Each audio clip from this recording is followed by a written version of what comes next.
إلى ساحات القتال والمساهمة في إنقاذ آلاف الأرواح التي تتصيدها العبوات الناسفة والمفخخات التي ينصبها كارهو الحياة للأبرياء. الابتسامة والأمل في العودة إلى تلك المناطق لإكمال مشواره لم يفارقاه رغم تعدد إصابته أثناء دفاعه عن أهالي الأنبار. تقرير إيمان بلال. هكذا أصبح حال المقاتل حميد محيل خبير المتفجرات الذي عمل كقائد فريق معالجة بأكثر مناطق العراق سخونة، رفع خلالها آلاف العبوات وأنقذ أرواح المواطنين. نصب مؤخرا إلى الفرقة السابعة لواء 29 ليمهد الطريق لهم بتحرير ناحية الوفاء غرب الأنبار.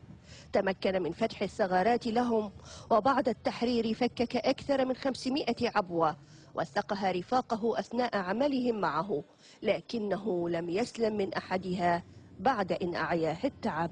كانت أكثر من 500 عبوة منتشرة بين الطريق السريع ومنتشرة بالبيوت والبيوت المفخخة والأرصفة والدوائر الحكومية والمعامل التفخيخ، وإذا ما يبقى إلا العبوات قليلة تقريبا 3 عبوات إلى 4، وصبت في أحد العبوات. إذا أستخدم إجراءات السلامة في عملي كان يستغرق هذا العمل أكثر من شهر إذا استخدم إجراء السلامة، ولكن احنا تعلمنا في عملنا هو الجدية والعمل متواصل حتى نفتح الطريق ونرفع المعاناة عن أبناء شعبنا. ابن الناصرية الذي جرح في الأنبار أثناء دفاعه عن أهلها فقد العين والذراع اليمنى والإبهام الأيسر، وأصيب ذراعه وقدمه الأيسر بكسور مضاعفة، فضلا عن حروق وشظايا بمعظم أجزاء جسده، وضعف سمعه. كل ذلك لم يفقد حميد ابتسامته رغم الألم الذي يعانيه، وما زال إصراره على العودة إلى مناطق الحروب مستمرا في حال شفائه.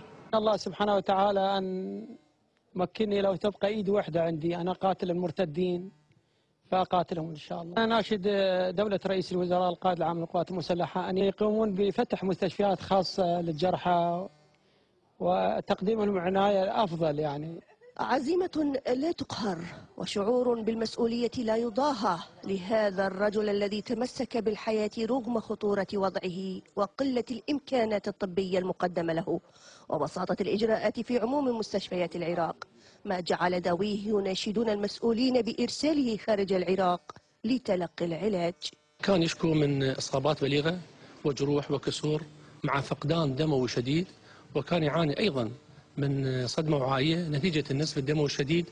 قمنا بالعمليات بإجراء عمليات هندمة وتنظيف وخياطة للجروح، وطبعا كانت جروح بالغة. أخوي اللي رفع آلاف من العضوات ناسفة وصار له 11 سنة يشتغل بالهندسة العسكرية ويرفع، يا ما فتح طرق للناس يا ما فتح طرق للجيش، يعني لحد الآن مشمور بالمستشفى ما حد مسوي له عملية، لا العينة ولا أمداري ولا هاي ولا مطلع للخارج ولا مسؤول سأل عليه.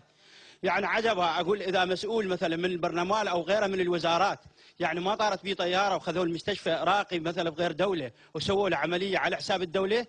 حميد ليس أول ولا آخر من يصل لهذه الحالة، لكنه كغيره من أقرانه من المقاتلين ممن لم يجدوا أي التفاتة من قبل المعنيين ولو بتشريع قانون يضمن حياة كريمة لهم بعد إن فقدوا أجزاء من أجسادهم دفاعا عن الوطن. من كربلاء، إيمان بلال، الحرة. نرجو مشاهدينا أن يتلقى البطل حميد